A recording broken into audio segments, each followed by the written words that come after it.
Well, home from the movies at last. Looks like it, Aunt Mattie. Huh. What, Dad? Hello, Janet. Well, daughter, how was the moving picture tonight? Lovely. Mice, that's what it was. Just a lot of mice. There wasn't anybody killed in the whole thing. No, well, then I'll stick to these. These don't talk. And that big cluck Norman Maine was in the picture tonight. Never does anything but kiss a lot of girls. Norman Maine is one of the best actors in pictures. You and your movies, that's all you think about. You shouldn't be allowed to go to them at all if you're asking me. Too bad I was so busy in the kitchen. I didn't hear anybody asking you. Hello, Granny. Hello, darling. But of course, no one ever listens to me. They do if they're within 10 miles of you. Gadding around picture shows. House all cluttered up with movie magazines. And the other day, I caught her talking to a horse with a Swedish accent. Now, sis, we're only young once, you know. Ah, Hollywood. You'd better be getting yourself a good husband and stop mooning about Hollywood. You know what she wants to do? She wants to go to Hollywood. I've known it all along. I've seen her making faces in the mirror and talking to herself. That's what comes of your movies. Why, what would you do if you did go to Hollywood? I'd be an actress. I would, I tell you. I've always known I could. Guys, wouldn't it be wonderful to have a movie star in the family? Oh, Miss Blodgett, may I have your autograph? You may not know it, Alec, but you're practically on your way to bed. Oh, Miss Blodgett, you're my favorite actress. Won't you tell me the secret of your success? Oh, let me alone. I asked her, what's come over you? I'll tell you what's come over her. She's just a silly little girl whose head has been turned by the movies. And the sooner she forgets the whole thing, the better off she'll be. Why will I be better off? What's wrong with wanting to get out and make something of myself? What do you do that's so much better? Just because you're satisfied to sit here all your life, you think you can laugh at me. Well, someday you won't laugh at me. I'm going out and have a real life. I'm going to be somebody. You know, if it was spring, I'd say give her a good dose of sulfur and molasses.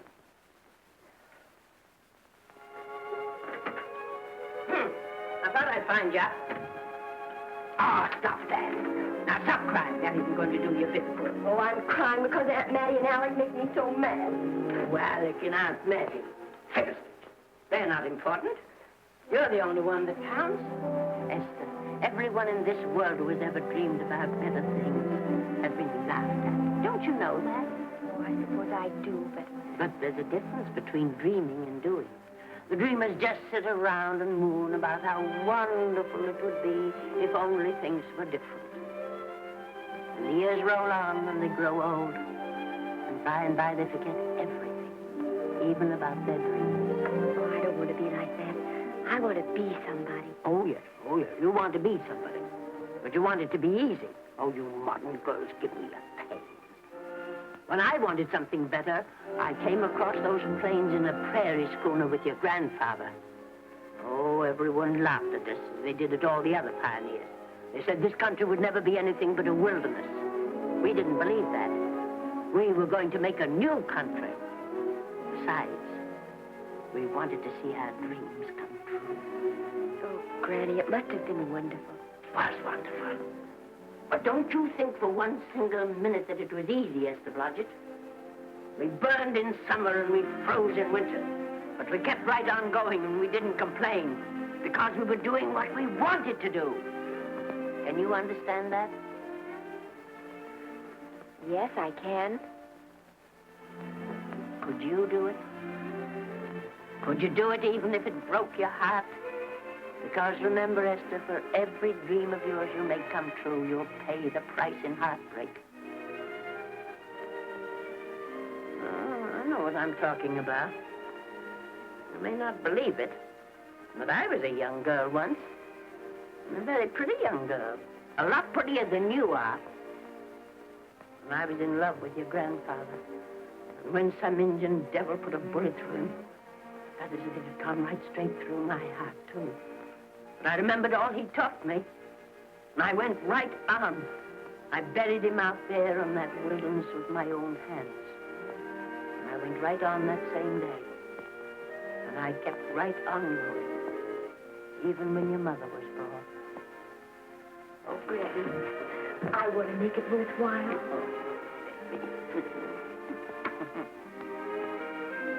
You know, Esther, there'll always be a wilderness to conquer. Maybe Hollywood's your wilderness now. From all I hear, it sounds like it. But if you've got one drop of my blood in your veins, you won't let Mattie or any of her kind break your heart. You'll go right out there and break it yourself. That's your right. Here. Oh, here. Stop that nonsense. Here. Take this and go to your Hollywood. Oh, I can't take your money. Well, why not? It's your savings. Well, I was only saving up for my funeral. Now I don't think I'm ever going to die. Oh, Granny, how can I ever thank you?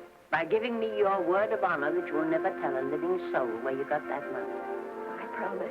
Remember, if you do, I'll have you arrested for robbing me.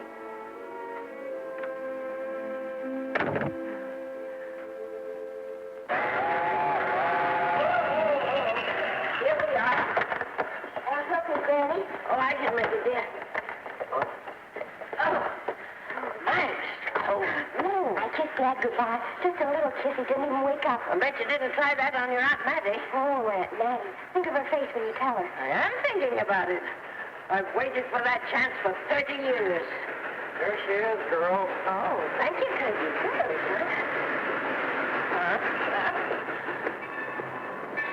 Well, come on. Here's your prairie schooner.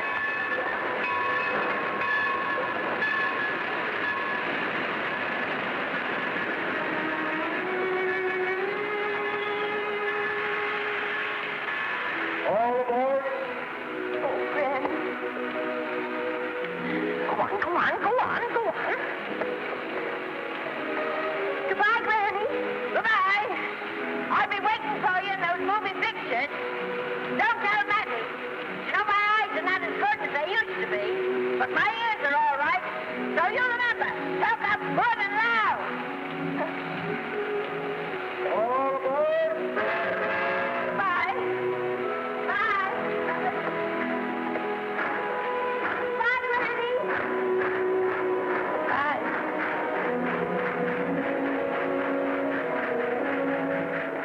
You want to go home now? I don't want to, but I will.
Good afternoon. Day, week, or month? Well, it's a little hard to say. You see, I'm going into the movies. Well, you better take it for a week. It'll break your jump to Beverly Hills. Are all the studios really near here? All except Gaumont British. I suppose the best way to get a job is to go straight to the studios, isn't it? Mm-hmm. I haven't any illusions, you know. I'm perfectly willing to begin with a little bit of a part, or even as an extra. $6, please, in advance. Oh.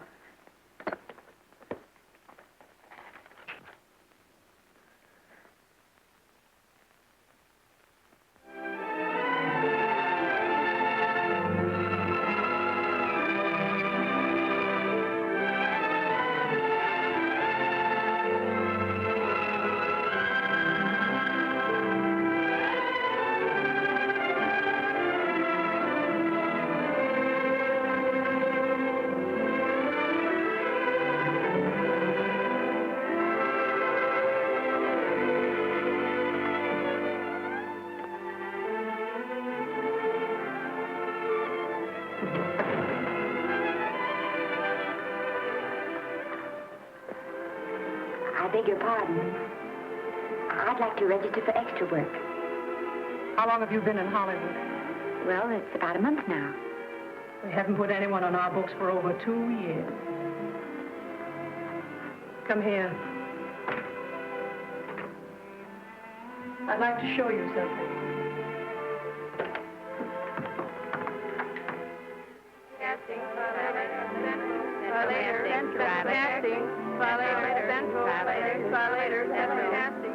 Every time you see one of those little lights flash, it's somebody asking for a job. Every time you hear them say, try later, it means there isn't any job. You can't keep the girls at the switchboard long. They go crazy. Every one of those little lights thought it was going to be a star. Still want to go in the movies?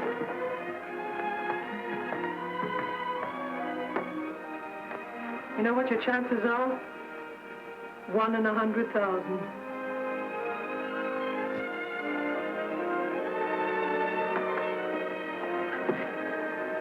But maybe I'm that one.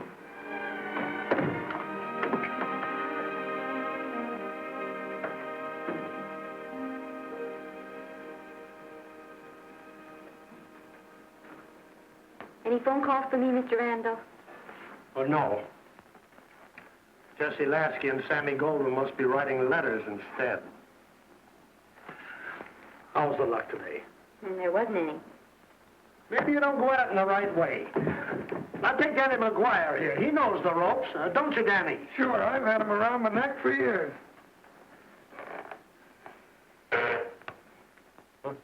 What? Oh, Miss Blodgett. Danny McGuire, our new tenant. How do you do? Mr. McGuire is a big director. Oh, are you really? Oh, could you possibly use me in a picture, Mr. McGuire? Of course, I haven't had much experience, but I don't think that really matters if you're willing. And I Now really listen, feel that... lady. In the first place, I'm not a director. I'm an assistant director. In the second place, if I had any jobs to give away, I'd confer one on myself. And in the third place, you should have stayed back home in the first place.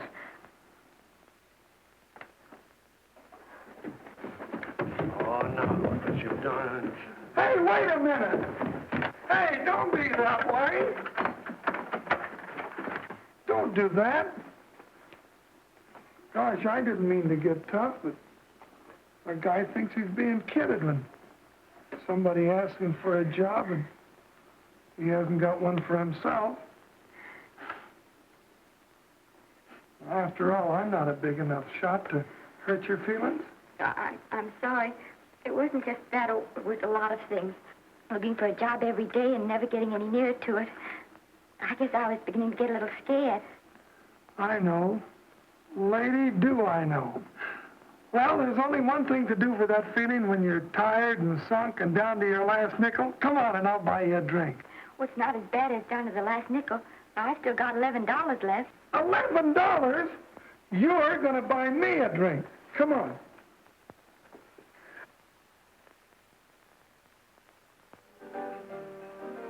That's right, George. There's nothing like a little rum to take away that milk flavor.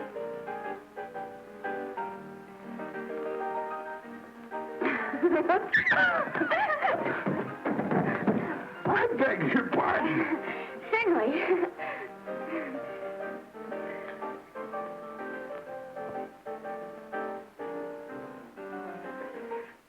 And when I sign my contract, the first thing I'm going to do is see that you direct every picture I'm in. That's my pal. Of course, I'm going to be perfectly nice about it, but I'll just insist. Now, that's the way to talk. Don't let them lick you. Oh, I should say they can't lick me. If they try anything like that, what? I just won't sign. Now, that's right. What have you got to lose? Another one of these and we'll open our own studio.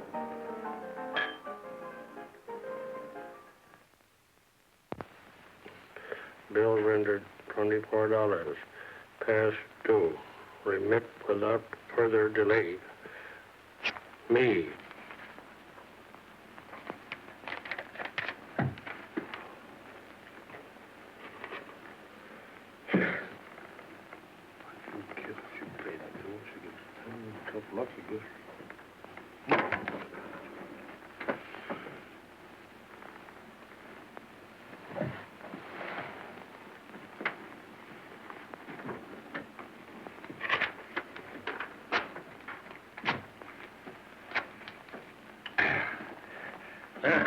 Fifth race. Tricap. Who's riding tricap?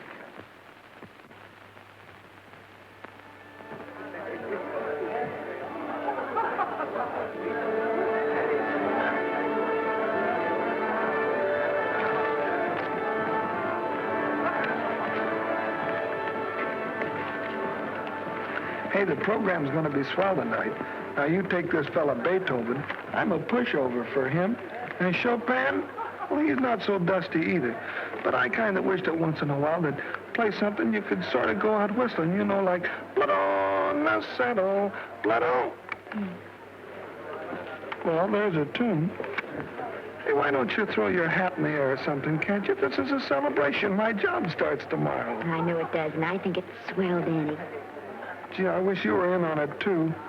But, oh, no, it would have to be a war picture. One of those big novelty numbers, a war picture without any beautiful women at the front. Oh, well, something will happen soon. Maybe.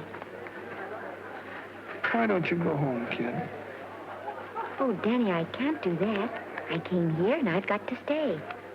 Well, now, if it's on account of money, I can... Oh, thanks. You've given me enough already. Anyhow, this is no time to be worrying. This is a party. Look at all the people.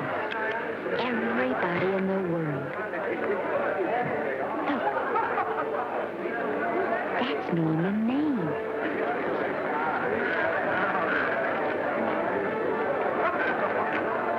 And he seems to have had that one extra cocktail.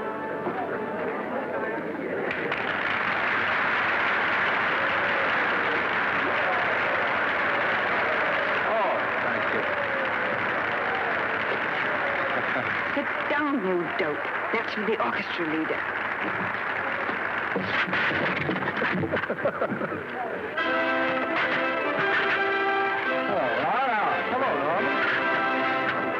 Oh, Mr.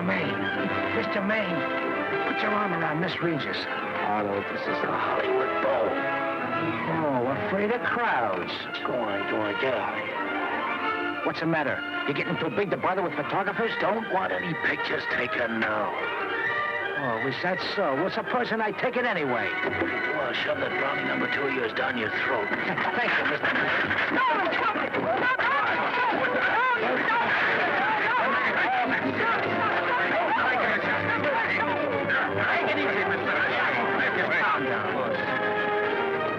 Normie, come back and sit down. Everybody's laughing at you.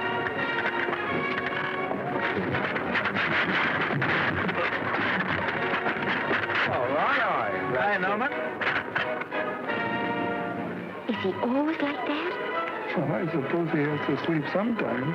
Oh, and he's so wonderful on the screen.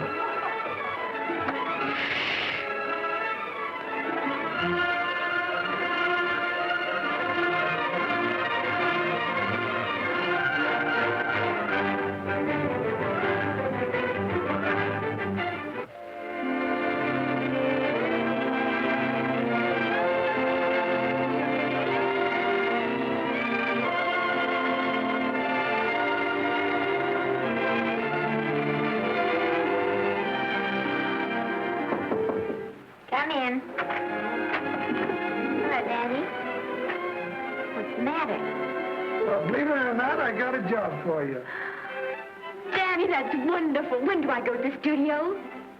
Well, you don't exactly go to the studio. Oh, it's on location. Well, it's not exactly on location. But of course, I haven't any makeup. Will you tell me what to get and sort of help me put it on? Well, you don't exactly need any makeup. You see, it's not really a picture job. It's being a waitress.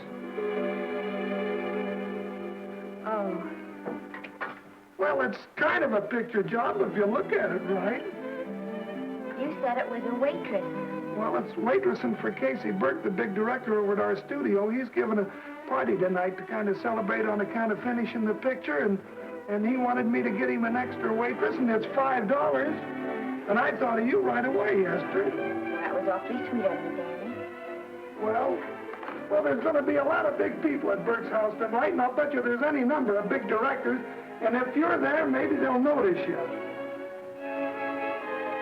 I could make them notice me. Sure you could, Esther. It's your chance.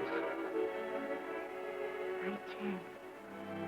All right, Daddy, I'll do it. Oh, but I can't. I haven't got the right things to wear.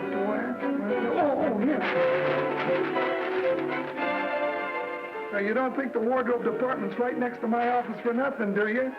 A perfect fit.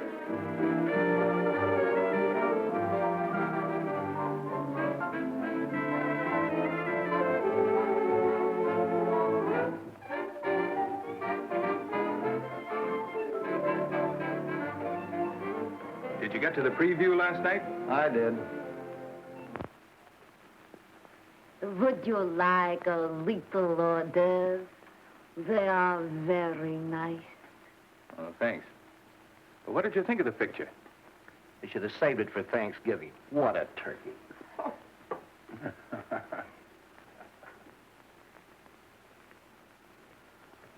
Will you have some hors d'oeuvre? You do like hors d'oeuvre, don't you? I don't think there's anything so enjoyable as hors d'oeuvre before supper, and these are rarely delightful.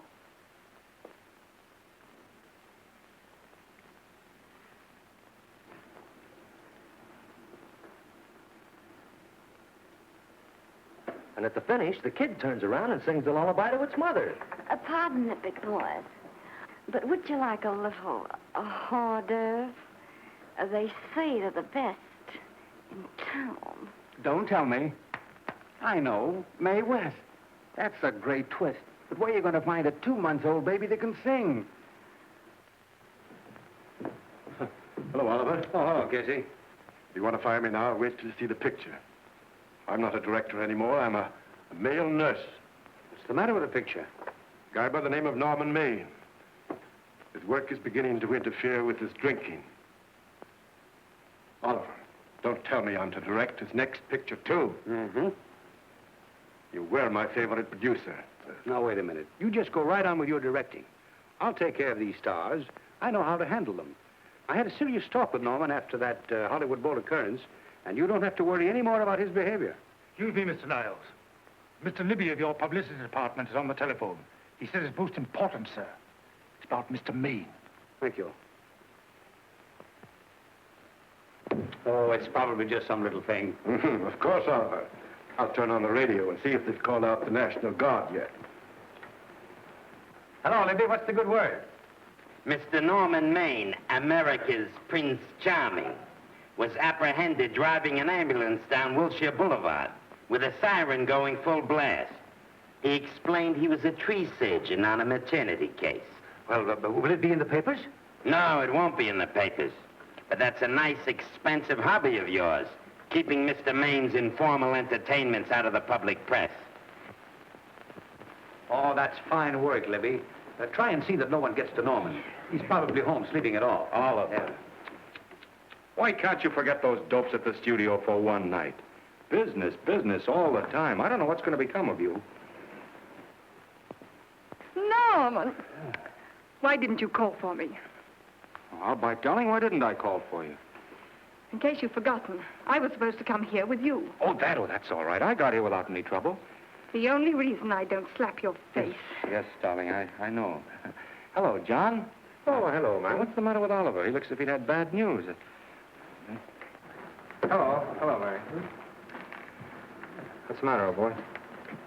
Maybe I'm wrong. I guess I've been drinking too much lately. No, you ought to cut it down. It's bad stuff. Scotch and soda.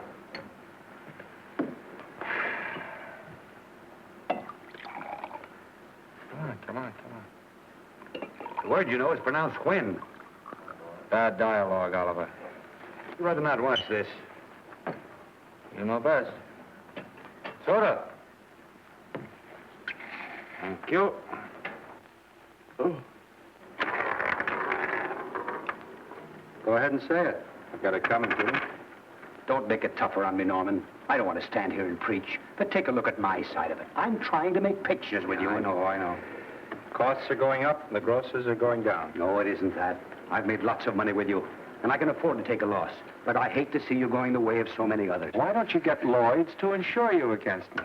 You can't get insurance against a man forgetting who he is. You're a great star, Norman, but there's nobody so big that he can afford to have people refuse to work with him. Who doesn't want to work with me? You... Quiet. Listen, I know plenty of people who do. Yes, and so do I. But your real friends can't stand seeing you start to fall apart. What do you mean by that? The first signs are always the same. Not being able to remember your lines. Cameraman struggling to cover your hangovers. And all because you have to have a good time. Every day and every night. Listen, I've warned you for a long time, Okay, Norman. Oliver, you're a swell guy. You won't lose any money on me. I'll promise you that. I'll be ready for the curtains when the time comes. When it does, here's my epitaph.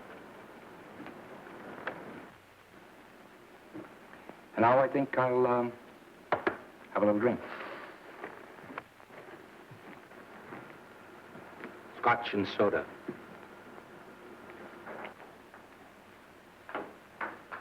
Scotch and soda. Come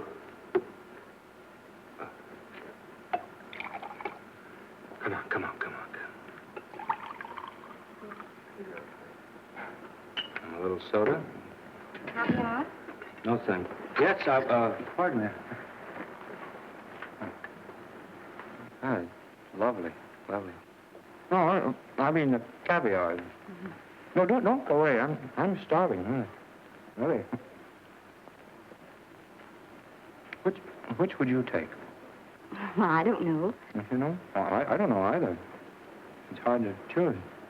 I think I'll take caviar. Mr. Maine doesn't care for any more. Do you know me? No. Well, Normie doesn't care for any more.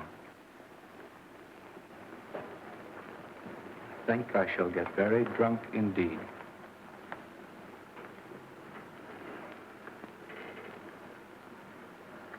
Scotch and soda. Sorry, I have something.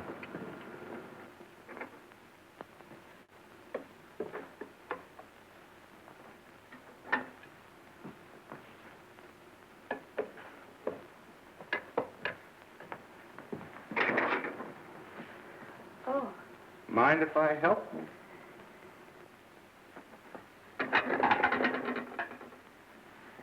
Won't they miss you? Oh, no. They'll just look under the table, and when they see I'm not there, they'll forget the whole matter. Hey, what's your name? Esther Blodgett. My name's Maine. I know. You do? Ah. What's so funny? I was just thinking about all your fans and how surprised they'd be to see you here helping me put plates away. Oh, they don't know my finer side. They'd be pretty envious of me, meeting you this way in person. Oh, you do. Well, tell me, are you disappointed? Yes. Oh, now you've done it. Oh, never mind that. That makes the room look lived in. Tell me, why are you disappointed? I was sitting behind you at the Hollywood Bowl the night you didn't want to be photographed. Yeah. I'm told I crept into many a heart that night. Oh, I can never explain this. You know, you have very pretty hair. You'd better get out of here. And a sensitive mouth. And a charming little Precisely why are you here instead of with the rest of the guests? I'm just trying to be helpful. I see. Are you sure there's no other attraction? Well, it might be that my old mania for putting plates away is coming back on me. It's rather odd. I always know where I can find you if there's a pretty girl around. It's not only odd, it's embarrassing. You're being deliberately insulting, Norman. I put up with this for long enough. Dear, don't lose your temper. Remember, we must try to keep the voice low. I know you'll excuse us if we go on with our work.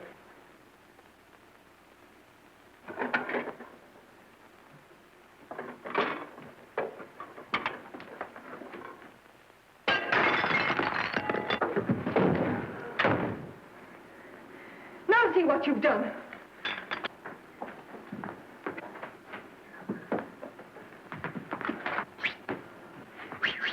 Come here. Help me up. Are you hurt? No more than usual. Come on, the wolves are on us. We gotta get out of here. Oh, I can't. The dishes aren't finished. Oh, yes, they are.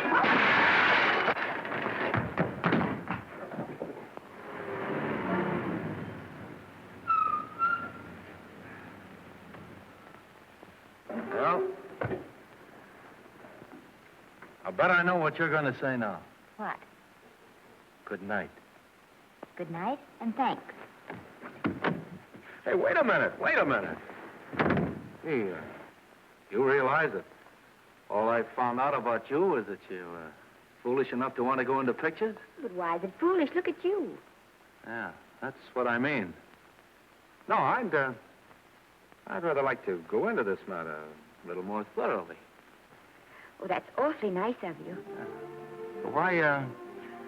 Why don't we go on up to my place and talk it over? Oh, no. Thank you very much, but I really must say good night. Good night. But you're not angry. No. I'm hungry. Well, why don't you go and get something to eat? Good night, Miss Blodgett. Good night, Mr. Maine. Wait a minute. Peter, the least I can do is to see you to your door. Will I see you again? I hope so. Has anyone ever told you that you're lovely? Well, now you know. Thank you.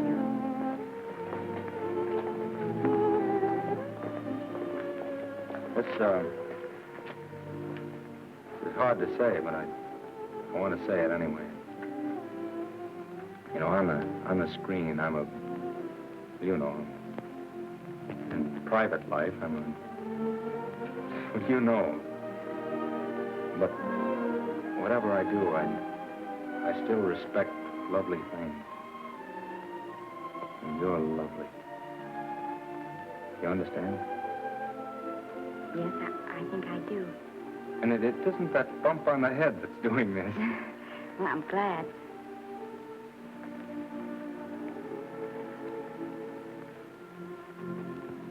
Good night. Good night.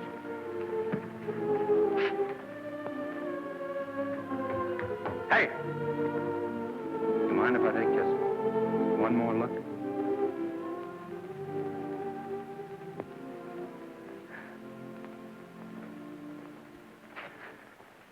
Go away. Quite impossible. I wouldn't even consider it. No.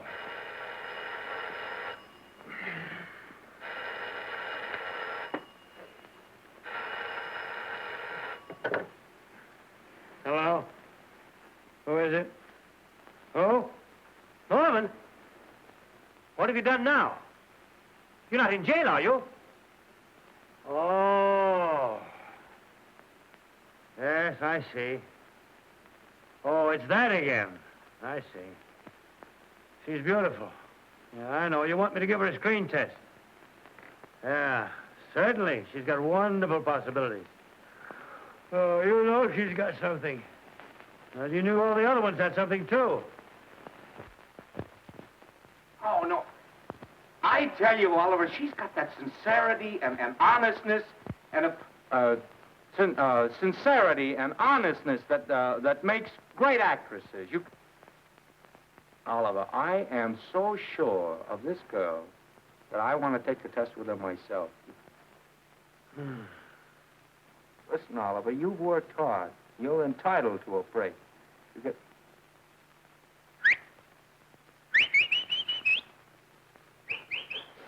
Yes, I heard you. Anything. Yes. Yes. Yeah. Oliver, look, you try to get a little sleep now, old man. Right. All right, boy. Good night.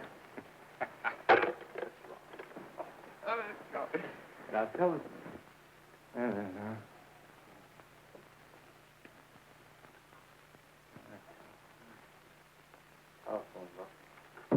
Telephone book.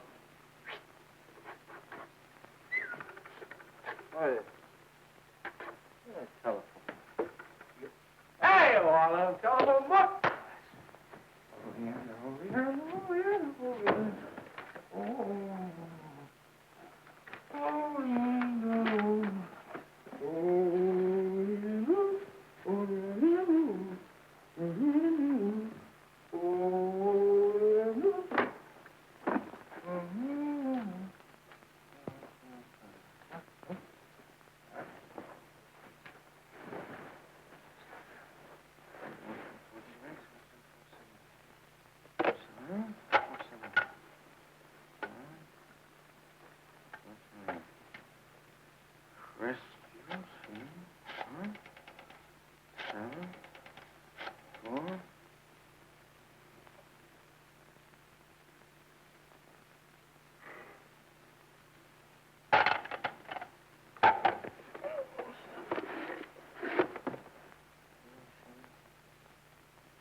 Telephone. For me? Some drunk trying to be funny says he's Norman Maine. Oh, thanks. I'll be right down. And Miss Blodgett, would you give him a message for me? Tell him it's 3 o'clock in the morning!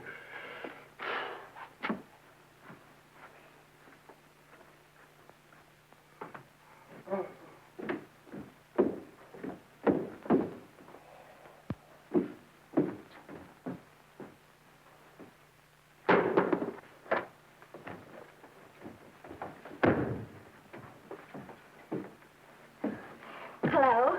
What? Oh. Oh. Oh. Oh, yes. I'll be there. Oh, thank you.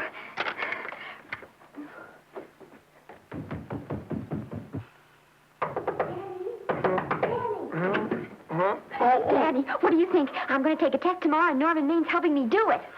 I'm taking one, too. Garble's assisting me.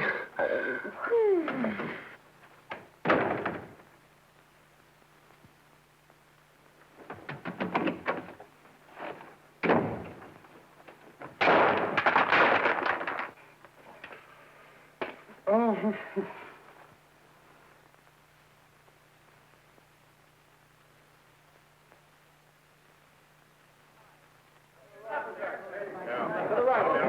Move that Golo in. Would it still come like broad? No, the Yankee. Is this light too hot for you, Hanley? Okay, but cut down on your back light. Put a double on that 90. Bring it down a little.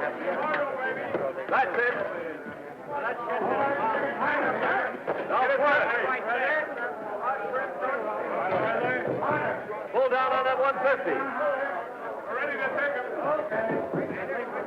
Get pulled down on that 150. Okay.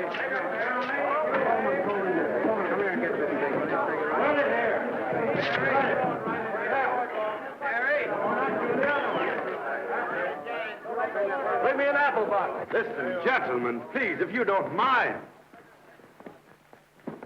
This is just a test. Ready, Mr. Burke? All ready, Mr. Burke. Ready, Mr. Burke. Ready now, Mr. Burke. All ready, Mr. Burke. We're ready now, Mr. Burke. All ready, Mr. Burke. We're ready, Mr. Burke. All right, let's take it. Quiet! Quiet! Quiet! Quiet!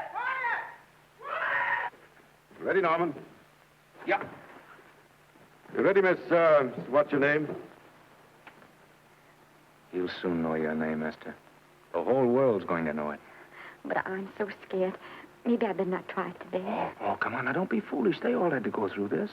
Harlow, Lombard, Myrna Loy, and now Esther Blodgett. All right. I'm ready. This is a take. Roll 'em. Quiet. Hey!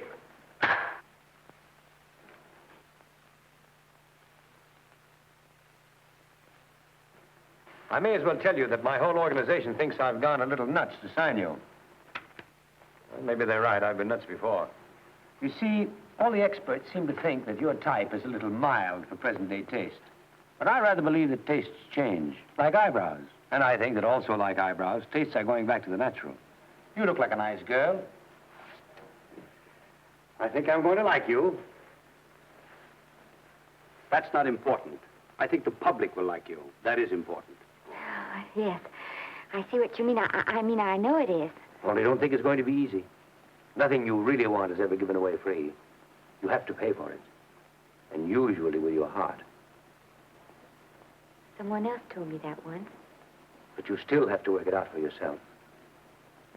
Oh, well, all this is just a long way of saying, I'm glad you're with us and good luck to you. And now I'm going to turn you over to our demon press agent, Libby. Don't let him frighten you. He has a heart of gold, only harder. And for the love of Pete, learn to close your mouth and keep it closed, even in your love scenes.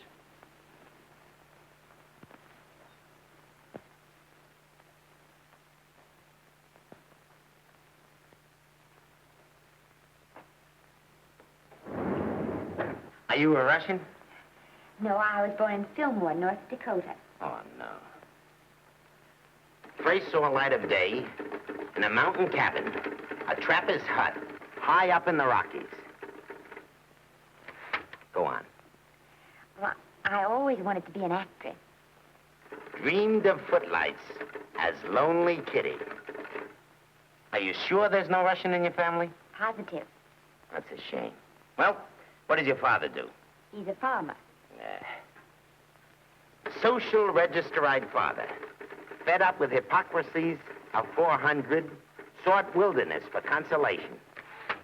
There amidst the mountain flowers, he raised another blossom. His lovely little daughter. What's your name? Esther Victoria Blodgett.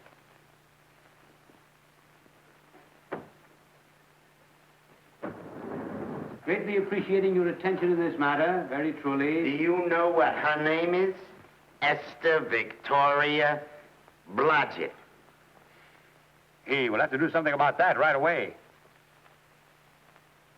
Esther Victoria Blodgett. Well, that Blodgett's definitely out. Let's see, Esther Victoria. Vicky, how about Vicky? Oh, I think that's terribly cute. Let's see, Vicky. Vicky what? Vicky, pronounced Vicky. See, Esther, Besta, Sesta, Desta, Festa. Oh, that's very pretty. Jester, Hester, Desta, Lester. Vicky Lester. Oh, I like that. Say it. Vicky Lester. Say it again. Vicky Lester. Say it again. Vicky Lester. Say it. Vicky Lester. Say Vicky Lester. Vicky Lester. Vicky Lester. Vicky Lester. Vicky Lester. Flash. Oliver Nile Studio discovers new starlet, a Cinderella of the Rockies. Her name is Vicky Lester. Those who have peeked tell me she couldn't be more Devine. The face of an angel and such natural talents. Her voice is a symphony. Her very walk, they tell me, is enough to drive men mad. Not that way. Get the lead out of your feet. Lift them up.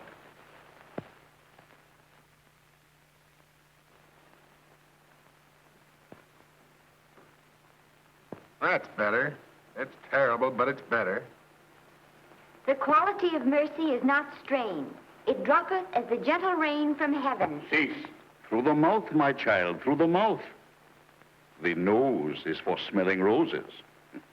Proceed.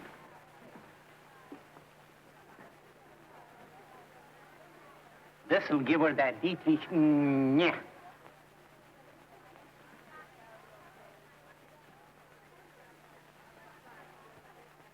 We're on the wrong track. She still looks surprised.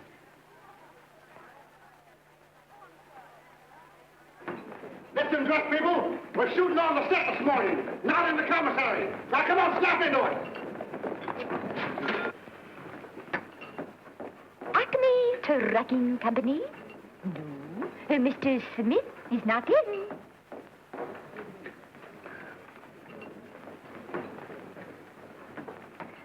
Acme Trucking Company. No. Mr. Smith is not in.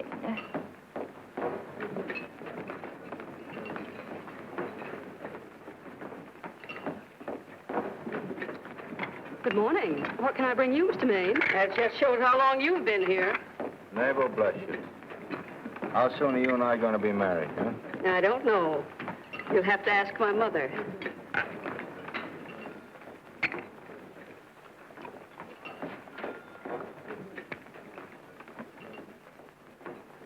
Acme Trucking Company? No, Mr. Smythe is not in. Acme Trucking Company? No, Mr. Smith is not in. Acme? No, Smith ain't in.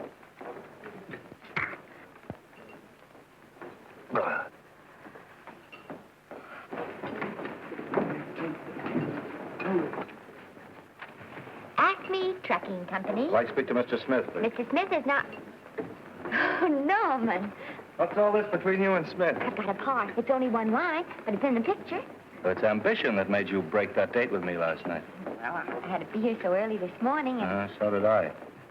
I had to stay up all night to make it. you started your picture, haven't you? No, we're still in the testing stage. You can't seem to get the right girl for the lead. Gee, you'd think with all the girls there are that... Yeah, I know, but this one's got to be different. She's got to be little and cute and sweet and intelligent. It'll blow me down. What? Will close my tired old eyes. Well, what is it? Hold everything. Come on. Come on.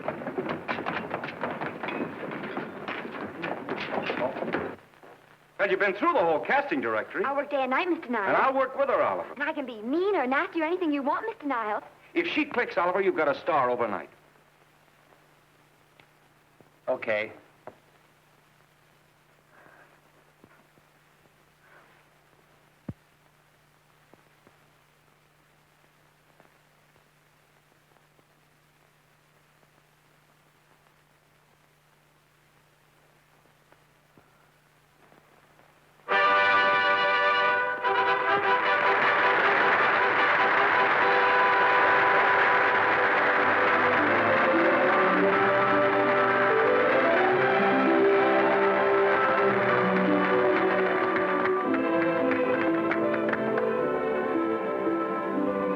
Wait till you hear them at the end of the picture.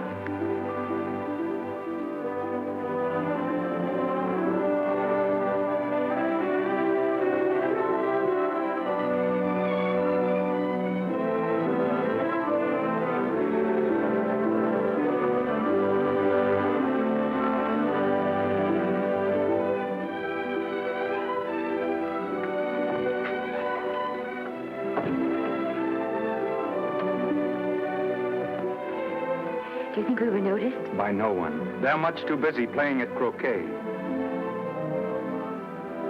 I've loved you all my life. But we only met 2 days ago. That's when my life began.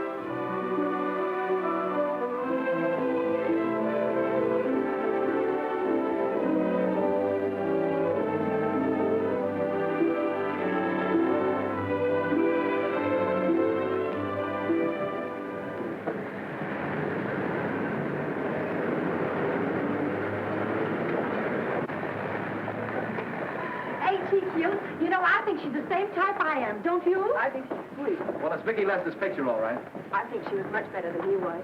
These producers are so horribly dumb. They won't know how good she is. Well, maybe it's because she's a good girl.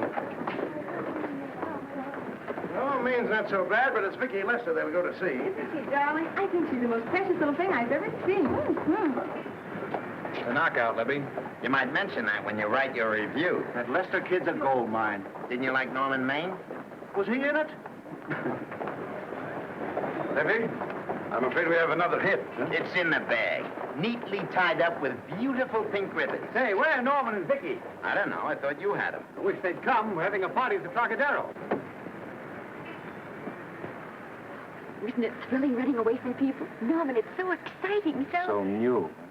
A star is born. Come on, run.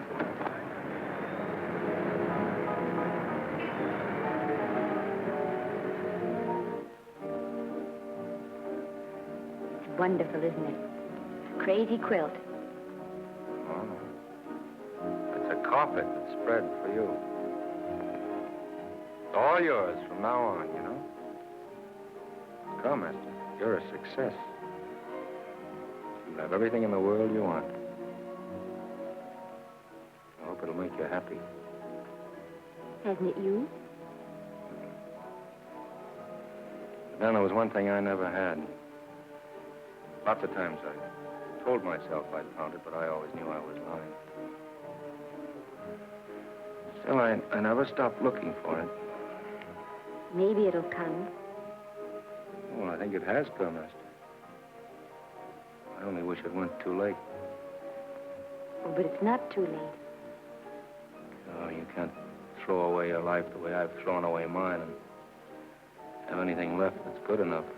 No. You can. Norman, you can. You mustn't tell me that, Esther. I'm so afraid that I'll believe it.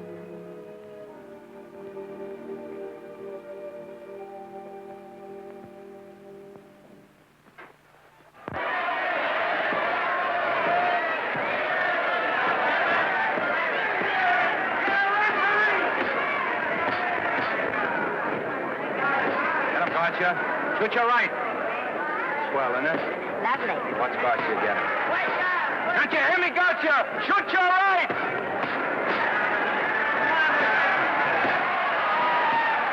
He's down. Gotcha got him. Gotcha got him. He did, didn't he? Yeah, but he'll be up, though. You like it? Sure I did. You like me? Sure I did. Ooh, that reminds me. Will you marry me? No, thank you. Come on, Gotcha. Finish him. Why won't you marry me? Wasn't that dependable? Hey, shoot your right. Throw away your money? Break him up in there. Break him up. Drink so much. Well, suppose I quit drinking. Yes? Come on, Gotcha. Shoot the right in there. The right. Suppose I save my money. Yes? There he goes. Let him have it. Suppose I became absolutely dependable on all occasions. Yes?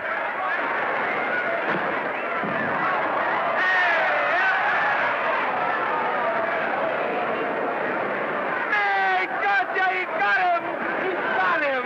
He certainly did.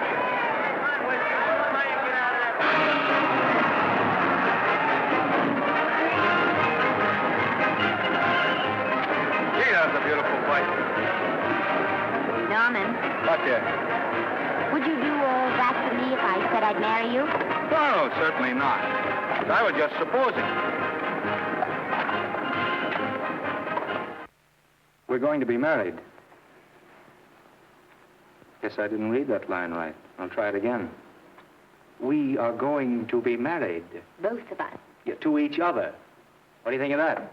Well, when? Where? Well, we thought we'd elope in the conventional manner. What's the matter? It's trying to decide whether it's good for the studio. Is it? It is. And bless you, my children. When's it going to happen? Oh, we thought we'd just sneak out sometime. We're not telling anyone but you. Listen to this. The screen's ideal romance blossomed into breathtaking reality today when Vicky Lester and Norman Maine, America's dream lovers, slipped quietly through the portals of holy matrimony. How does it sound? Horrible. But you see, we're going to elope. Sure you are. It'll be the biggest elopement this town ever saw. We'll get a tie-up with the Army, have you escorted all the way down to Yuma by 20 of their new bombing planes. Is he going with us? Don't you think we can work this thing out better alone? No sense in bothering the happy couple with all the details. I'll see to it that you get a carbon copy of the whole layout. I can hardly wait. I'm sorry. We didn't realize that we were in the way. While you're settling the details, you don't mind if I take this woman out and buy her a ring, do you? Sure, go ahead. We want everything legal. That's a charming match. A nice girl like Vicky, and public nuisance #1. Now, wait a minute, Libby. Norman's all right. And if you'll pardon my pointing, Vicky's business is her own. It doesn't require any comments. I wasn't making any comments. I just said it was a rotten shame. So go ahead and plan the elopement. Oh, that elopement stuff is out. You can't get any scope in that. We're going to have a wedding. Where'll we have it? Customary place, I believe, is a church. Nah, it's been done. This has got to be something big. The beach. I can visualize it. The bridesmaids in bathing suits. 20,000 Santa Monica school children spelling out the word love. It's a novelty, but is it big enough? Why not the city hall?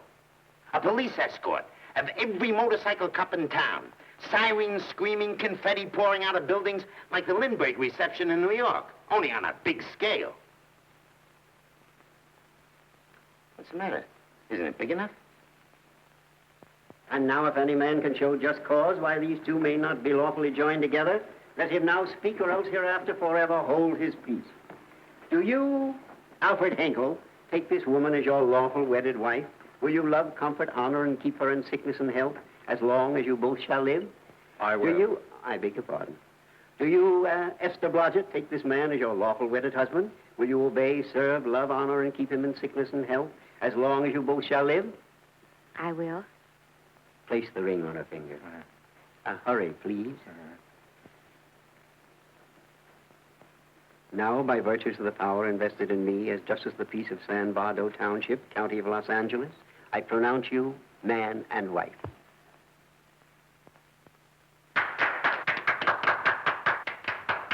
Quiet! And now I must exercise my prerogative of office. I hope you'll be very happy, Mrs. Henkel. Thank you. Thank you, sir. Oh, Thank Danny. you very much. Now, if you'll please sign the license. Oh, yeah. You know, Mrs. Henkel, I can't help but believe I've seen you somewhere before. Oh, really?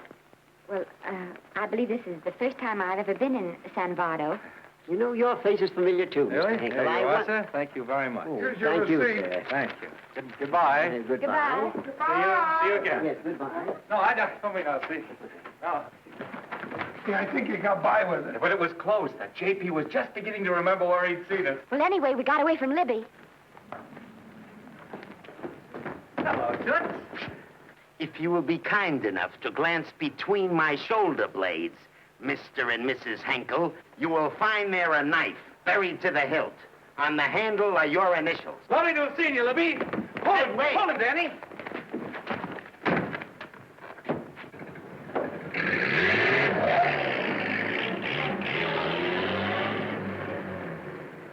There go a couple of rats I raised from mice. Well, they got a right to get married, haven't they? I haven't got any right to double-cross the public, and I haven't done it yet. Hey! People versus Porky Washington, who is charged with violating Section 600. Young man, you're in contempt of court. Operator, get me the Los Angeles Tribune. I've a good mind to put you under arrest. Wait till I make the score. You wait, too. Tribune, give me the city desk. Johnny, this is Matt Libby. I got a flash for you. Norman Maine and Vicky Lester were married at 2:30 this afternoon. Vicky Lester? Court recess.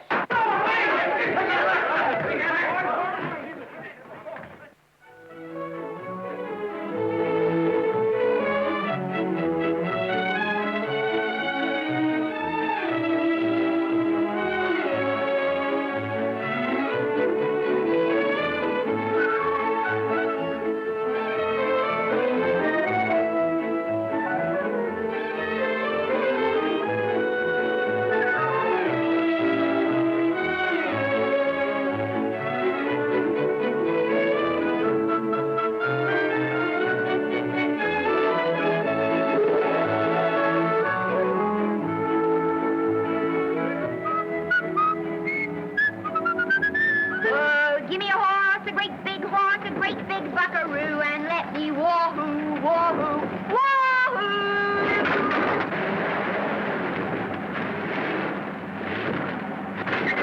Wahoo!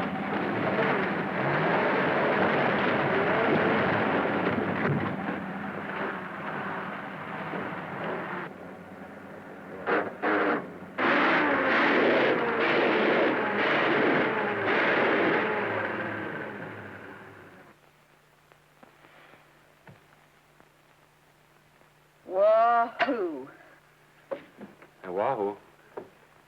I don't want to sound immodest, but I think I've stripped a gear. Well, sit down, won't you, and let's get acquainted. We'll probably be seeing quite a bit of each other from now on. Well, might just as well break the ice now as later.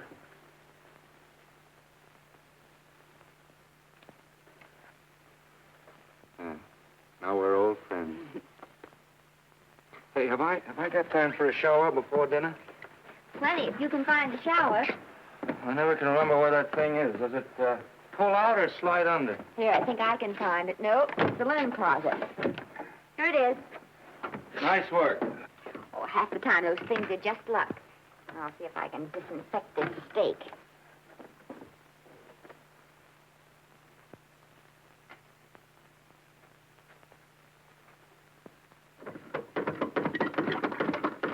Hey, Esther, there's no soap. Here. Thank you. Oh, and Esther. Yes, dear? I'll need a washcloth. Oh. How you fix the cigarettes? You know I never smoke underwater. Well, what do I do to make this thing work? Pull that gadget at the top and pray for rain. Well, I can't reach it. I can't get my hands up. If you've gone in there with your arms down, you'll never get your bath. Unless you're a contortionist. Yeah, well, I'm not a contortionist, and don't throw that up to me now. You knew it when you married me. Will you close this door, please?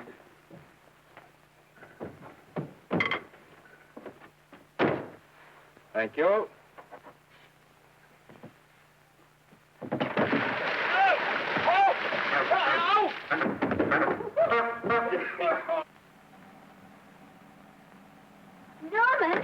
Norman, here comes the car. You got it?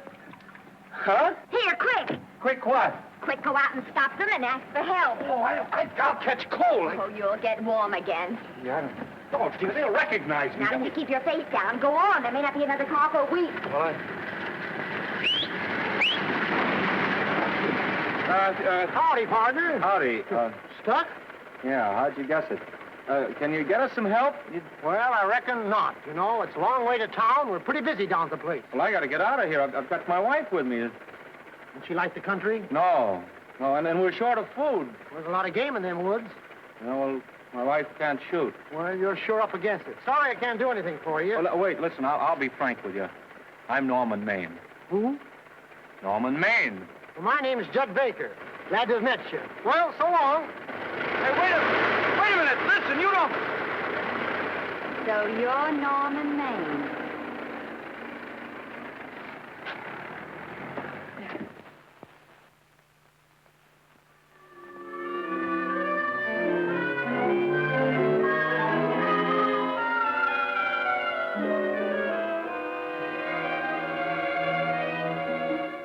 I got my prestige to look out for. I'm supposed to be the best publicity man in the racket. And they laughed themselves sick when I even tried to get a decent mention of Maine. Yes, I know how sensitive you are, Libby, and I don't like to see your feelings hurt. Thanks, boss. Now, Vicky, there's a dish for free space. But if Maine swam across the Pacific, the papers would keep it a secret. Well, the exhibitors don't like him, the critics don't like him, the public don't like him, and I don't like him. Who likes him?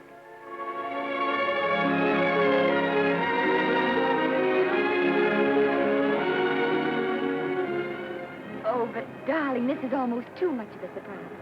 And there I was in my touching innocence, thinking we were going to live at the beach house. Oh, we'll still keep the place at Malibu. But this is special. This is our castle. It used to be in the air, you know? Well, we'll never use any ugly words like contracts and pictures and careers. When we come in those gates, we'll check the studio outside. Come on, I got another little surprise for you.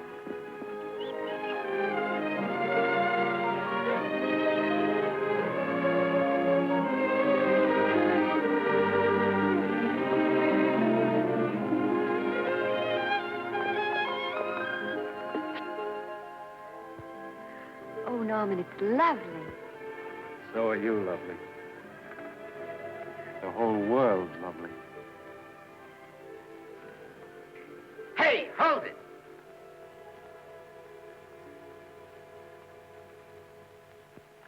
That's it. Caption: Their honeymoon never ends. All right, let's get some pictures.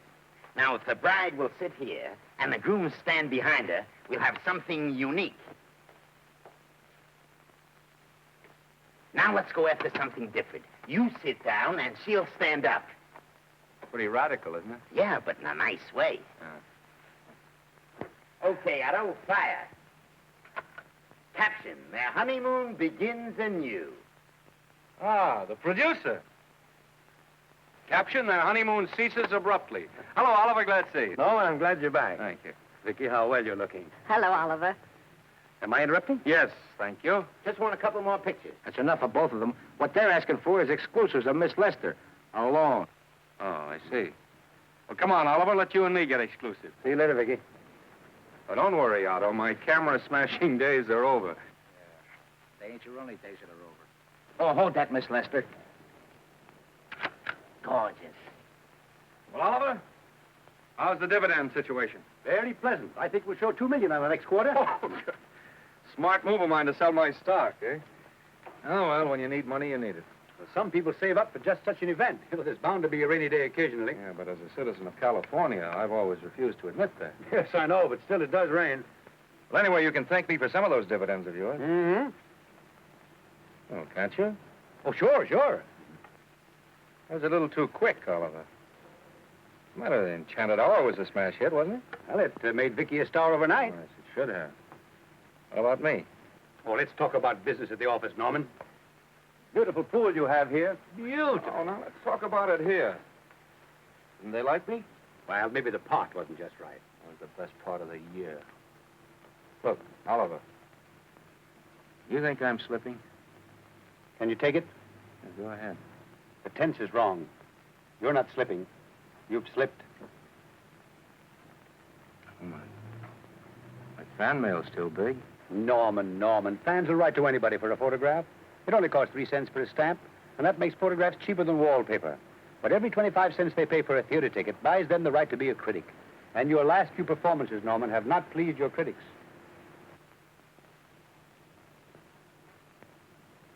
You remember I told you I'd be ready for the curtains when the time came?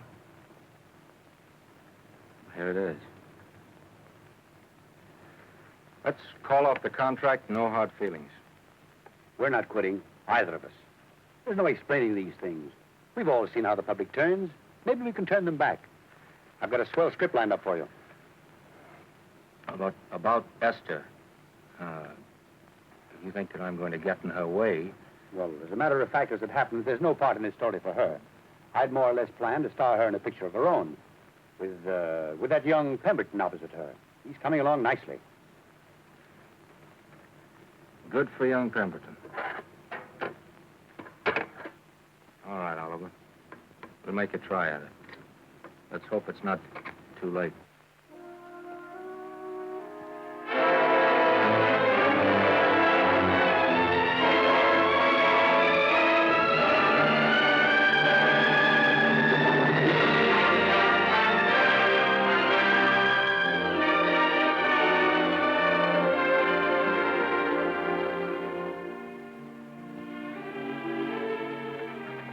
No argument.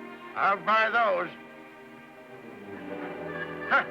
The screen's most finished actor. I'll say he's finished. He keeps them away in droves.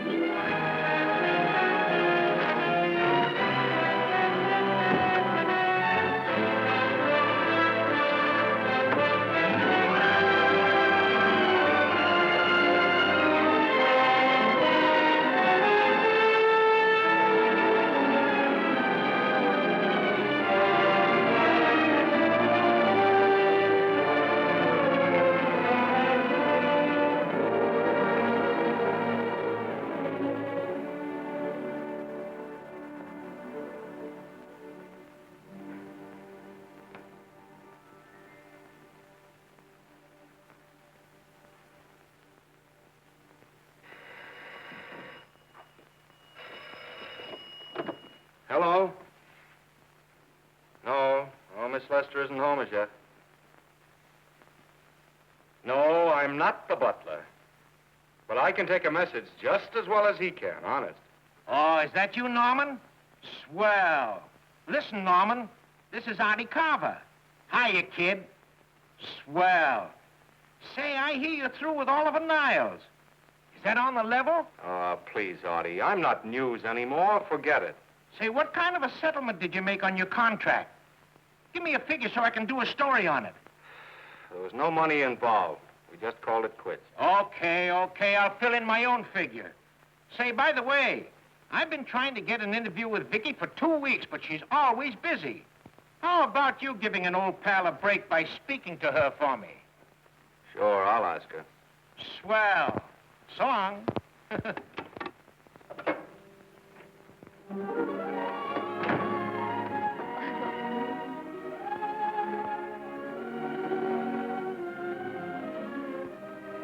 I didn't mean to be late, darling, but Casey wanted... All right. You're here now. What's new today? Nothing. Haven't been out of the house. Let's go somewhere tonight. No. You're tired. We'll stay in. I'm not tired, really. Oh, yes, you are. You've got a hard day ahead of you. Anyway, I see so little of you, I'd like to have you to myself. Oh, but it's the servants' night out. We haven't any. Yes, we have. I fixed a little snack with my own lily white hands. I'm learning to cook in my spare time. Then I think I'll marry you. Oh, I get it. You want to make an honest cook of me, huh? Comes in on wheels in this joint.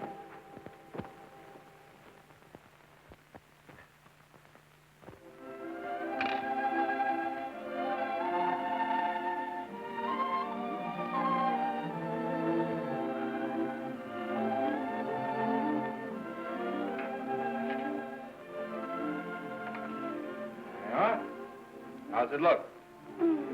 Wonderful. Huh? That's what I thought. Now then, don't be formal, just pitch in. Yeah?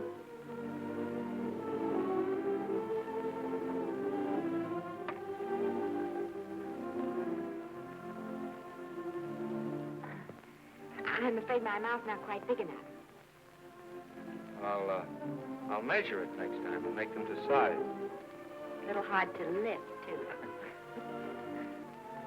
In fact, I think I'll take those measurements right now.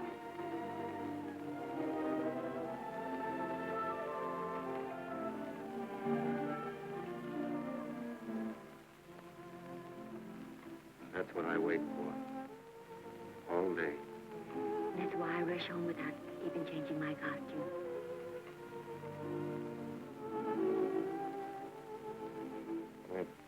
We're forgetting that we're hungry. Would you like a sandwich? Thank you. I still have a little work on this one.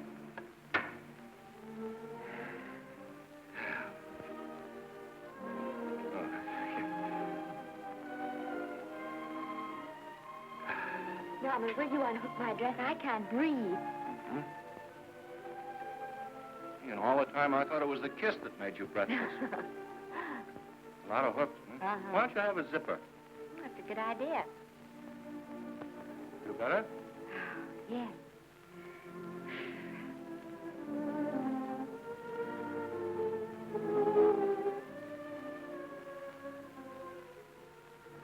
Don't look now, but I think that guy on your left is in love with you. I hope so.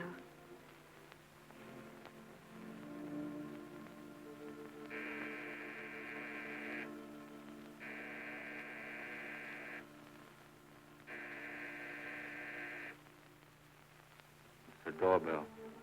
Is it? Maybe they'll go away. Oh, I never do at a time like this. Come here. Just a minute, dear. I'll be right back.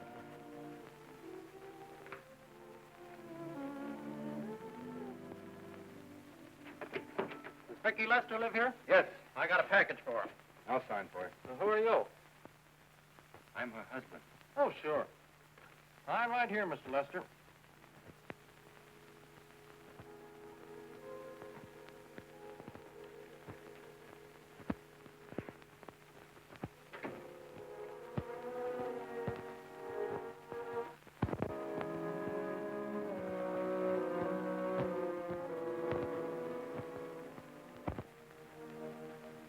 Package for you. By the way, I forgot to tell you, they want you for a benefit to Shrine Auditorium next Wednesday night. I told them I'd ask you. And, Oh, darling, I don't want to hear about that now. Well, you better wait till I finish before I forget them all. The Academy dinner secretary phoned. She wants to know if you want a table reserved for you. Oh, yes, Artie Carver called and asked if I'd use my influence with you to get him an interview. I told him I'd try. That was all, I think. Oh, Norman, let's don't talk about those things now. We're forgetting the wonderful food you prepared. Well, I'm not very hungry now.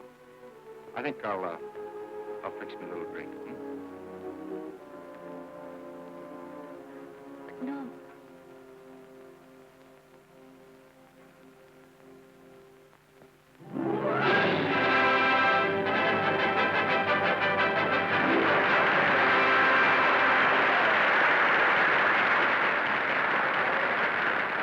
Norman would come. Stop worrying. And think how nice that statuette's going to look on your mantelpiece. Do you suppose anything's happened to him? But of course not. He's just been held up in traffic. You think about that statuette. And now we arrive at the climax of the annual dinner of the Academy of Motion Picture Arts and Sciences, the highest award within our power to bestow. We have already applauded with our hearts as well as our hands, while awards have been given those gentlemen who during the past year have rendered distinguished service to the motion picture industry. We now pay honor to the ladies, or rather to one lady. We offer to her the Academy Award for the finest performance of the past year. She has already had the world's acclaim, but this is the tribute of her fellow workers, the men and women of this industry. It is not only my pleasure, but my privilege to present this award to the actress who created the unforgettable Anna in Dream Without End, Miss Vicki Lester.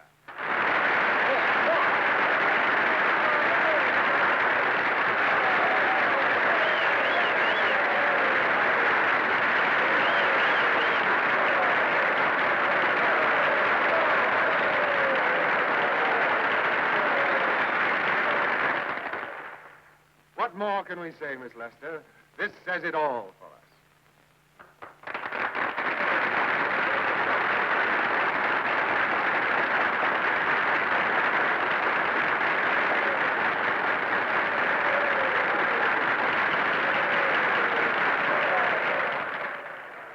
Ladies and gentlemen, when something like this happens to you, and you try to tell how you feel about it, you find that out of all the words in the world, there are only two that really mean anything. Thank you. All I can do is to say them to you from my heart. All I can do is to keep on saying them. Hey, that's fine. All the thing. That's a very pretty speech, my dear. Very pretty. You said the right thing. I want to be the very first one to congratulate you on that valuable little piece of bric-a-brac. Now I want to make a speech. Gentlemen of the Academy and fellow suckers, I got one of those once for a best performance. They don't mean a thing. People get them every year. What I want's a special award, something nobody else can get. I want a statue for the worst performance of the year. In fact, I want 3 statues for the 3 worst performances of the year, because I've earned them. And every single one of you that saw those last masterpieces of mine knows that I've earned them. Libby, start the music. What I'm here to find out is, do I get them or do I get them? Now answer yes or no.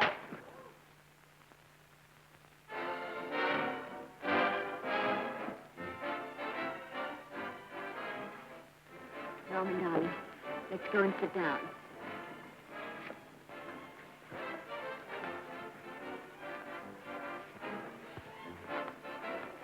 Come on, Owen, sit to that.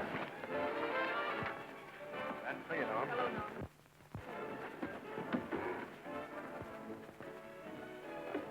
Hello, Owen, how are you? Hi, Oliver.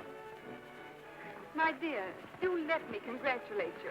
You must be terribly proud and happy tonight. Thank you.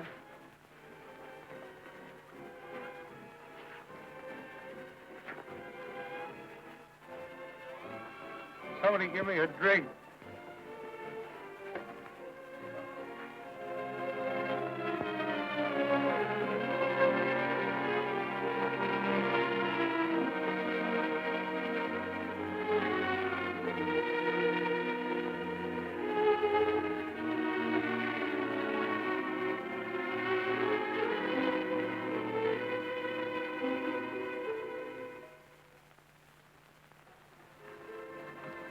Oliver, it's nice of you to come to my dressing room. Vicky, how are you? I missed you. Everyone's missed you. Have a nice trip. Well, a 3-month tour of the theater circuit scarcely comes under the head of pleasure. But the way they're screaming for your pictures all over the country. Miss Lester, if I may talk shop, you are a knockout. Thank you. It's good to hear that. You've been crying. A little. How's Norman?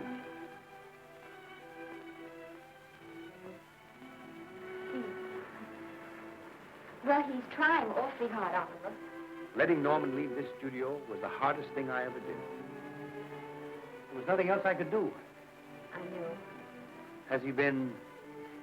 Is he all right? He's gone to a sanitarium. He really wants to stop drinking. And I think he could only... Well, perhaps if he could start working again, there would be some encouragement. Oliver, could you do that? Oh, thank you. But he mustn't ever know I told you. He won't know, and you mustn't worry. I want you to keep up your good work in this picture. I'll try, Oliver. That's the one thing I can do for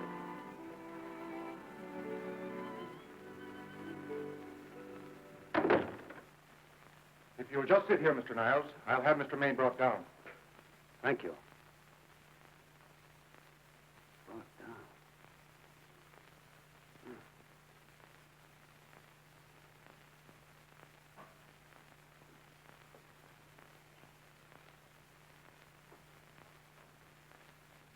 Hello, Oliver. Welcome to Liberty Hall. Hello, Norman.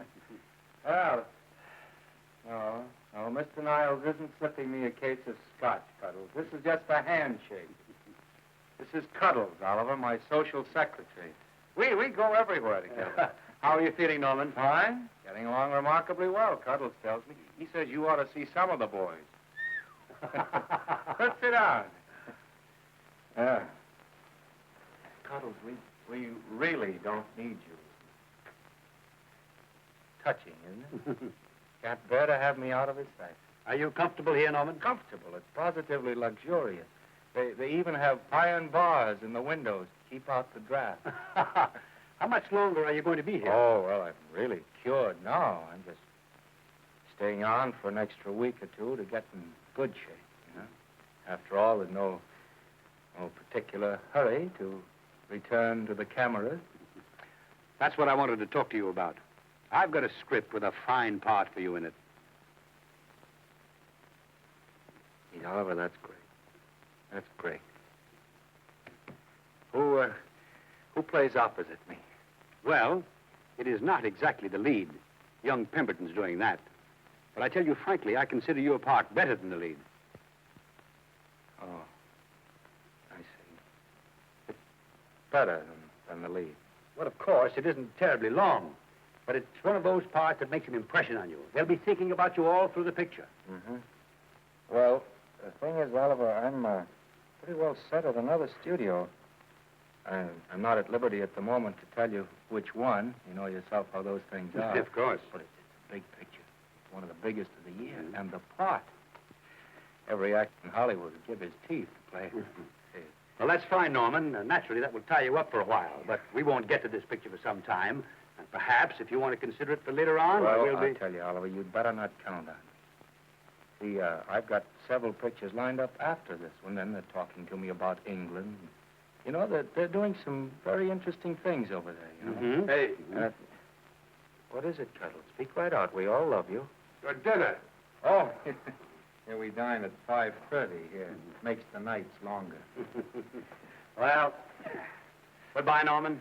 I'm glad to see you getting along so well. Be out in no time. I'll have to introduce myself all over to a lot of people. They won't know me when I'm not drinking. Come Goodbye. Goodbye, Norman. Thanks for dropping in. Well, Cuddles? Alone at last, eh?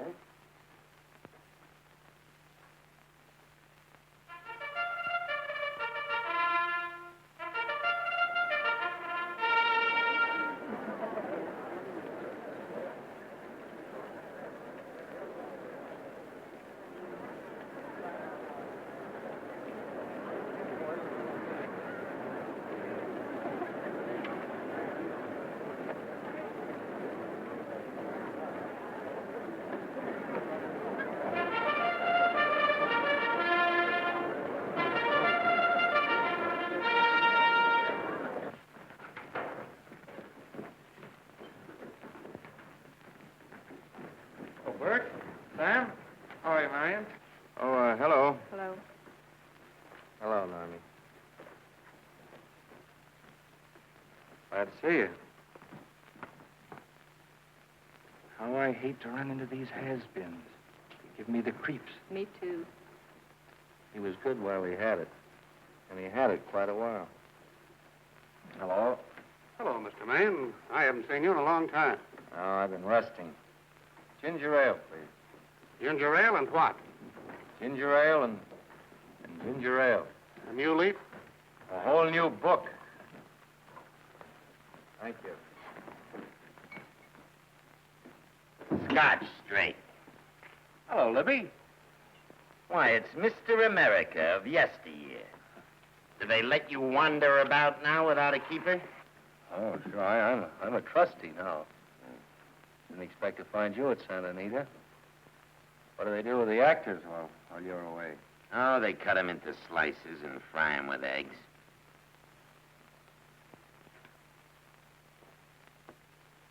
I suppose you'll be here all the time, now that you've retired from the hurly-burly of the silver screen.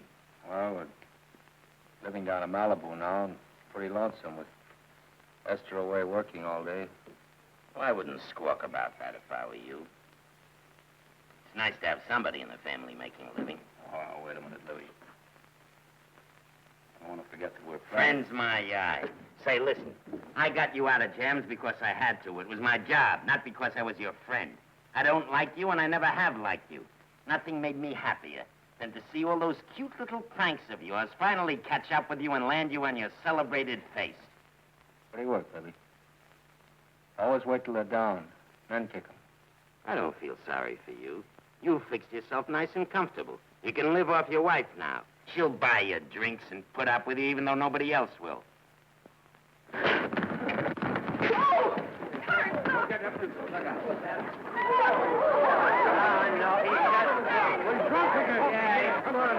Wait a minute. Come on outside for you, wife. I'm Norman Maine. Well, that's not my fault. Oh, don't bother to toss him out. He's harmless. All right, Mr. Libby, if you say so. Sure, let him go. What can he do? He can't fight any better than he can act. Norman Maine. Oh, he's drunk again. Why, he's been drunk for years.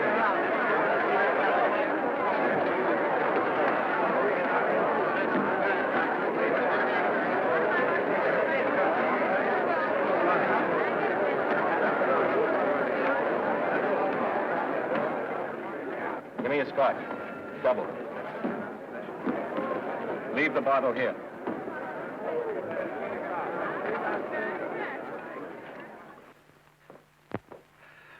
Vicky, you'll be ill. Why don't you try to get a little sleep?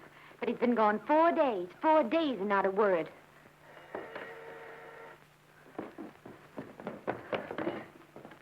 Oliver, I can't. I just can't. Hello? No, this is Oliver Niles speaking. What? Where? Thank you. What is it? Nothing. Oliver, tell me. He's in the night court. He's been arrested on a drunk charge. Now, he's all right. He isn't hurt. I'm going right down and get him out. I'm going with you. Vicky, it isn't any place for you, and if it gets in the papers, What there'll do be... I care about the papers? I'm going with you.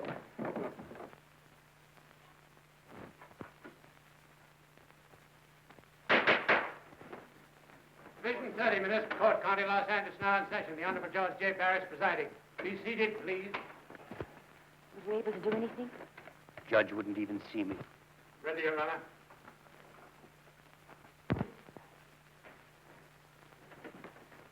I want to advise you that you're entitled to be represented by counsel, to be confronted by the witnesses that may testify against you, to compel witnesses to attend on your behalf to a public and speedy trial by the court or by a jury, and the right to be admitted to bail. Call the first five. Gregory, Hale, Haynes, Rodriguez, Johnson. Come on, boys, get in. Go ahead. Move along. William Gregory. Yes. Plain drunk, picked up at 5th in town. Asleep in the gutter. 14 similar offenses in the past 6 months. Still at it, Gregory. How do you plead? I don't feel so good. I didn't ask you how you feel. I asked you how you plead. Guilty, I guess. When did you get out the last time? Just before Christmas. Well, I'm sorry you'll have to miss New Year's. But you'll be out in time for Washington's birthday, 60 days. Milton Rails. Plain drunk, picked up on Brooklyn Avenue, given treatment at receiving hospital, then removed to jail.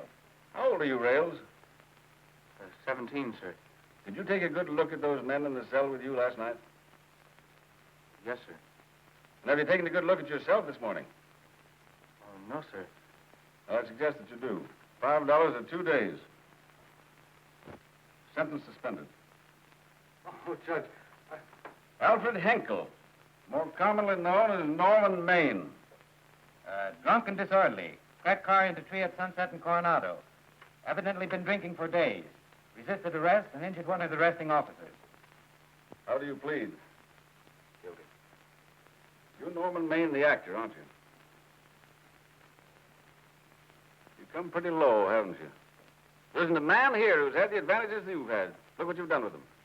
You're nothing but an irresponsible drunk, driving about the streets with the power to inflict death or injury on innocent people. I think you'd better deny you that power for a while. 90 days in the city jail. Please wait.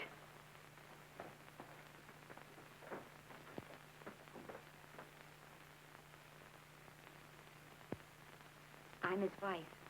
Yes, I recognize you, Miss Lester. Please, Judge. I promise you this won't happen again. I'll be responsible for him. If you just won't send him there. You realize that this man, when drunk, is obviously a menace to public safety?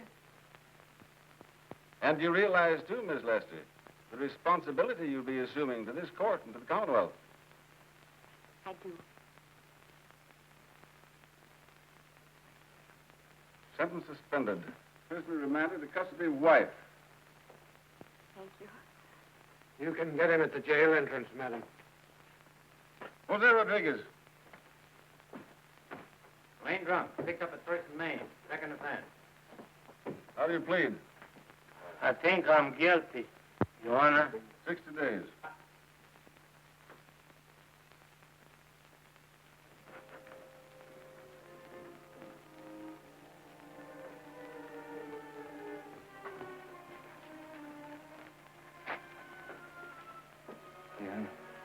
I'm so tired. Hold it, Mr. Maine. A picture. Oh, no. What about a statement for the press? Oh, no, please.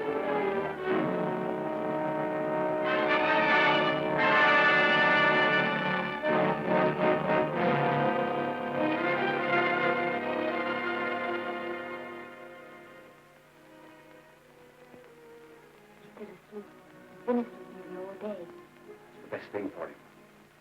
Awful to see this happen to someone you love.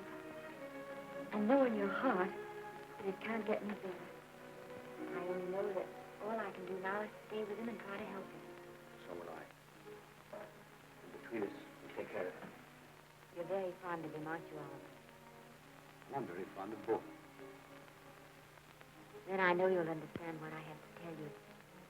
And after what happened last night, I think you already know what it is. I can't do any more pictures. I'm going away for good with Norman. You can't do that, Vicky. You're at the very peak of your success, and you've worked so hard to achieve it. That's what's been wrong. And I've thought it all out.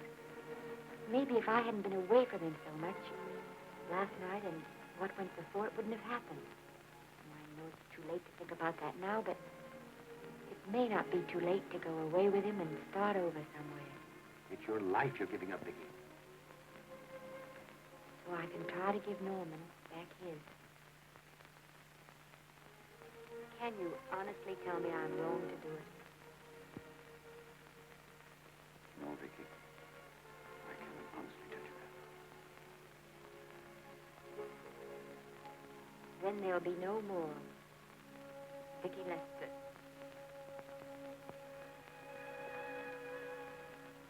Mom, walk to the door with me.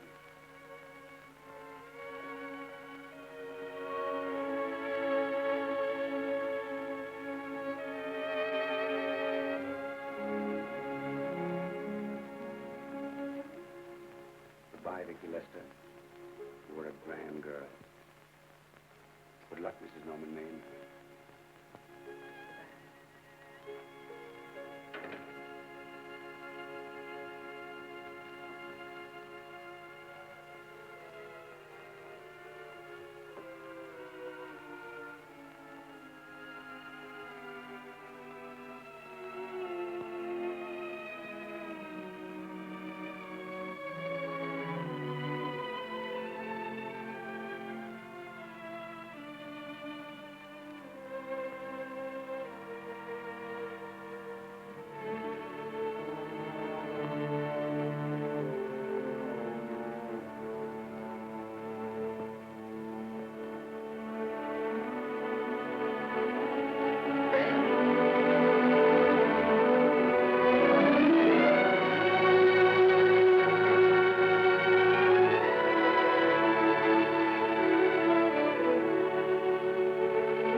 Darling,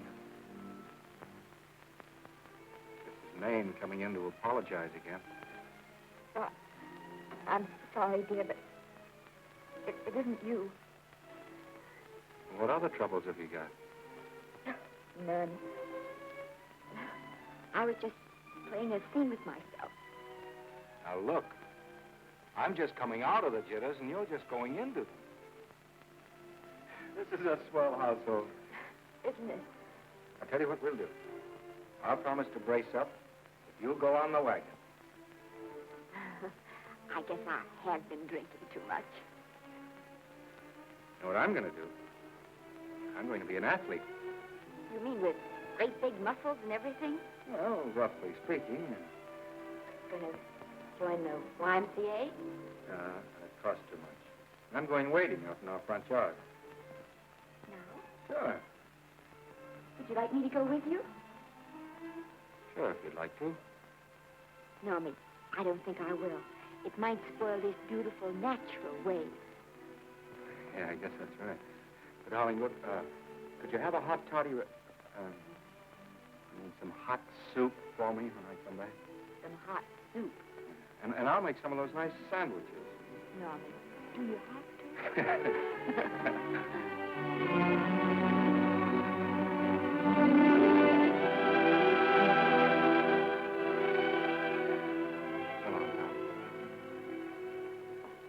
Now, don't stay in too long.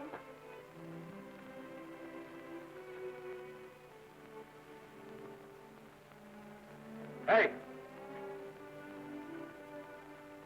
Mind if I take just one more look?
drink of water he had in 20 years.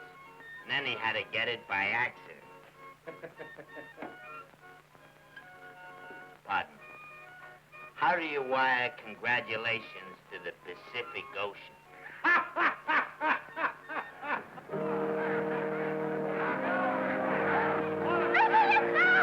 Oh, you can't see her face. Hello, Vicky.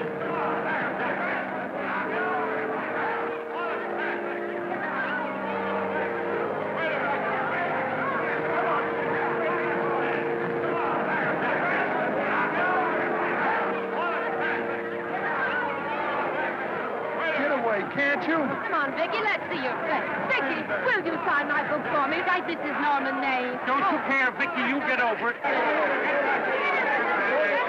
Stand back, can't you?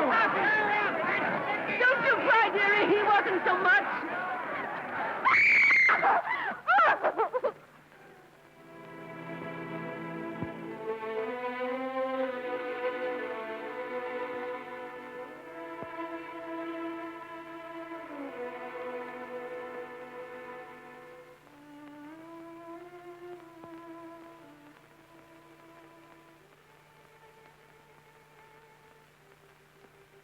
Do you mind if I take one more look?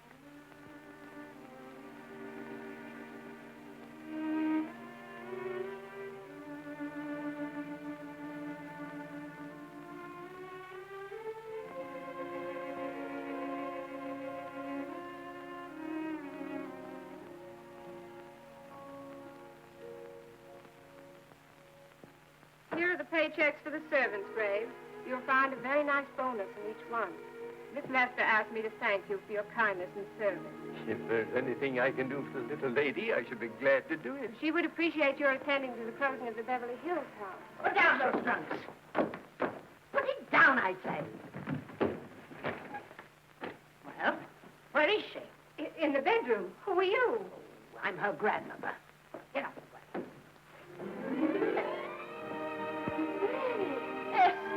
Granny, darling. Oh, I'm so glad to see you. What made you come? Oh, I know when I'm needed. Now get out of here. Go on. Get out of here, all of you. I want to talk to my granddaughter alone. I came just as quickly as I could. But I'm going home. I sent you a wire yesterday.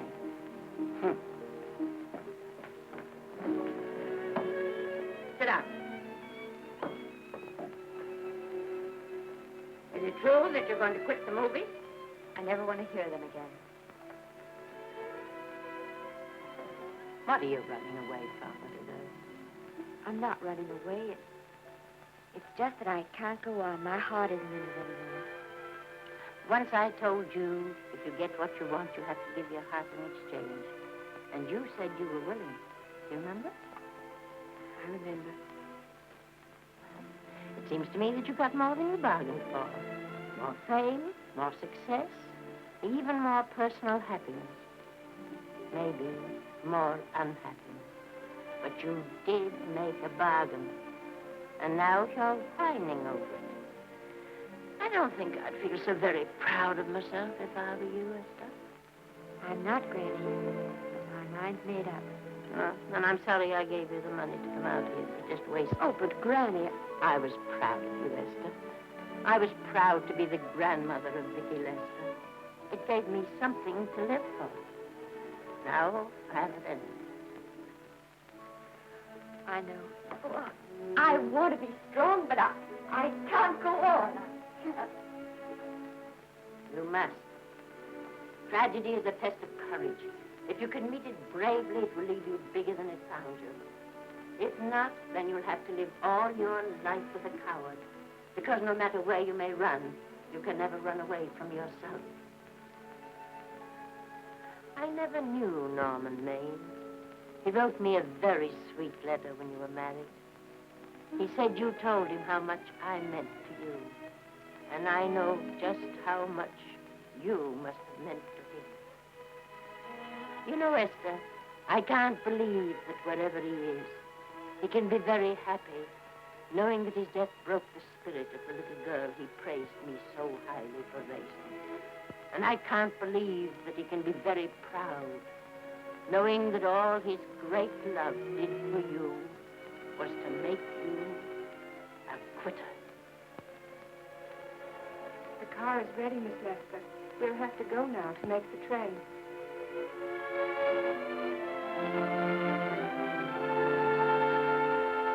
Put the car back in the garage.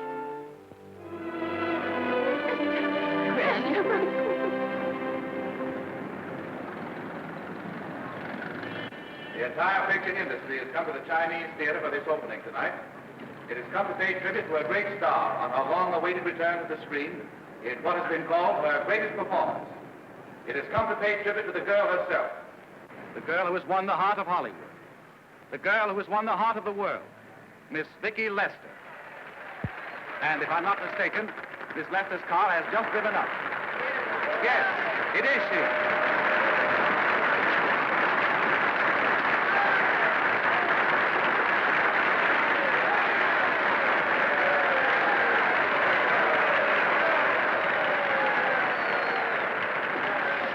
This doesn't scare you too much. I scare very slowly, young man. 6 mile, folks, please.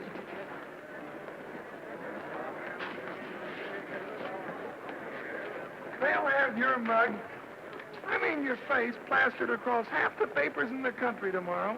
How do I look? Oh, you look swell. You're a liar, but I like you. And here's Miss Lester's grandmother.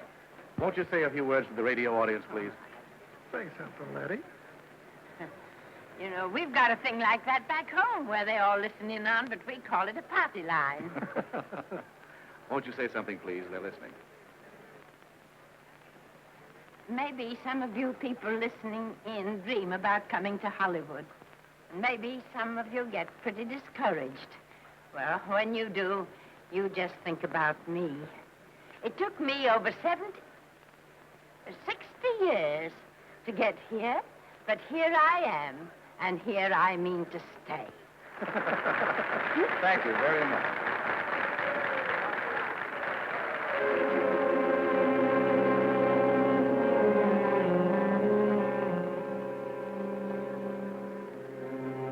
Miss Lester. This microphone is on an international hookup. Throughout the world, your fans are hoping that you'll say a few words to them.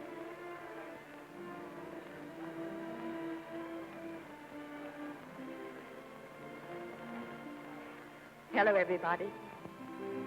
This is Mrs. Norman Maine.